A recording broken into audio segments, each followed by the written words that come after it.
কংগ্ৰেছ কৰ্মী বন্ধু বান্ধৱীসকল, নিৰ্বাচনী প্ৰচাৰ অতি তুংগত উঠিছে। প্ৰচাৰ চলাই থকাৰ মাজতেই ৰাস্তাৰ পৰা এই জৰুৰী ভিডিঅ' বাৰ্তাটো সকলো কংগ্ৰেছ কৰ্মীলৈ মই প্ৰেৰণ কৰিছোঁ।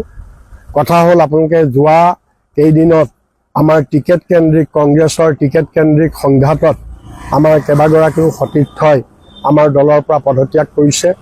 তাৰ আগতে ভূপেন বৰা ডাঙৰীয়াই পদত্যাগ কৰিছিল আৰু যোৱা কালি আৰু আজি আমি খবৰ পালোঁ যে আমাৰ অতি জ্যেষ্ঠ এগৰাকী আমাৰ সহকৰ্মী, জ্যেষ্ঠ কংগ্ৰেছ নেতা প্ৰদ্যুৎ বৰদলৈ, তেখেত সাংসদ, তেখেত আগতে কেইবাবাৰো মন্ত্ৰী আছিলে, কিন্তু তেখেতেও পদত্যাগ কৰিছে আৰু পদত্যাগ কৰি তেখেতেও বিজেপি দলত যোগদান কৰিব বুলি সিদ্ধান্ত লৈছে।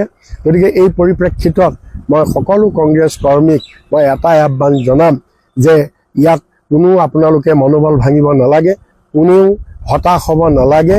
আপোনালোকে দুৰ্যোগৰ দিনত আমি যেনেকৈ সকলোবিলাক আমি এক হৈ থাকিব লাগে, ঠিক সেইদৰে সকলো কংগ্ৰেছ কৰ্মী এক হৈ থাকক।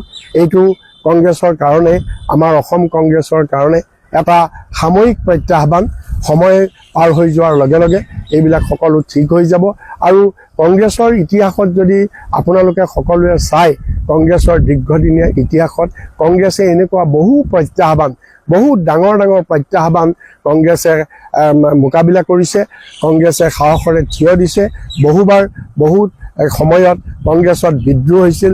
মই সৰ্বভাৰতীয় পৰ্যায়ত কৈছোঁ, ৰাজ্যিক পৰ্যায়ত কৈছোঁ, বহু মানুহে নিজৰ স্বাৰ্থৰ কাৰণে বহুত ভেটাৰান লিডাৰ, ডাঙৰ ডাঙৰ লিডাৰে কংগ্ৰেছ বহু সময়ত এৰি থৈ গৈছে, কিন্তু কংগ্ৰেছৰ কোনো ক্ষতি হোৱা নাই। বৰঞ্চ তাৰপিছত আকৌ কংগ্ৰেছ শক্তিশালী ৰূপত কংগ্ৰেছ আত্মপ্ৰকাশ কৰিছে।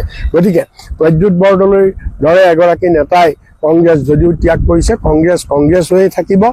নেতাৰ লগত কংগ্ৰেছ নাথাকে, কংগ্ৰেছ ৰাইজৰ লগত থাকে, কৰ্মীৰ লগত থাকে। গতিকে তেখেতে যি পদত্যাগ কৰিছে তাত কোনো কংগ্ৰেছ কৰ্মী মনোবল ভাঙিব নালাগে, বিভ্ৰান্ত হ'ব নালাগে। কংগ্ৰেছ কংগ্ৰেছ হৈ সদায় থাকিব।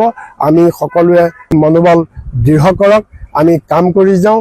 বিজেপিক যিহেতু আমি এটা ৰাষ্ট্ৰীয় স্বাৰ্থত, আমাৰ দেশৰ স্বাৰ্থত আমি যিহেতু সকলোৱে সংকল্প লৈছোঁ যে বিজেপিক যিকোনো মূল্যৰ বিনিময়ত আমি বিজেপিক আমি উফৰাব লাগিব, তেতিয়াহে আমাৰ দেশৰ সংবিধান আৰু গণতন্ত্ৰ ৰক্ষা হ'ব।